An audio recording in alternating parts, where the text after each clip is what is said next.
ഒരാളെ അള്ളാഹു ഉന്നത സ്ഥാനത്തേക്ക് എത്തിക്കണം എന്ന് ഉദ്ദേശിച്ചാൽ അയാൾക്കാണെങ്കിൽ അതിനനുസരിച്ചുള്ള കർമ്മമില്ല, നിലവിൽ ഉള്ള ആയുഷ്കാലത്ത് അത് ചെയ്തു തീർക്കാനുള്ള ഫലവും ഇല്ല.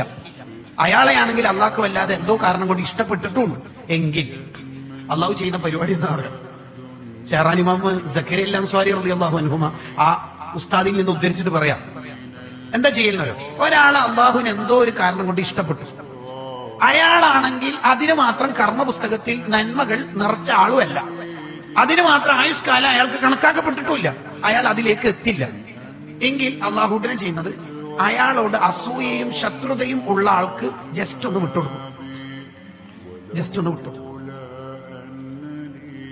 അങ്ങനെ പറഞ്ഞാല് ഉദാഹരണം പറഞ്ഞേക്കാം. റമദാനോടുകൂടി ഉസ്താദ് മഹലിൽ നിന്ന് പോയി.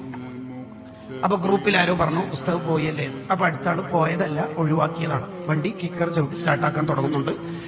പോണ്ടല്ലേ നമുക്ക് അന്നേ പറഞ്ഞിട്ടില്ല. അങ്ങനെ എല്ലാവരും അതിൽ 28 ആജിക്കമാർ പരമാവധി ഭാഗതയത്വം തെളിയിച്ചിട്ടുണ്ട് ആ വാട്സപ്പ് ഗ്രൂപ്പിൽ.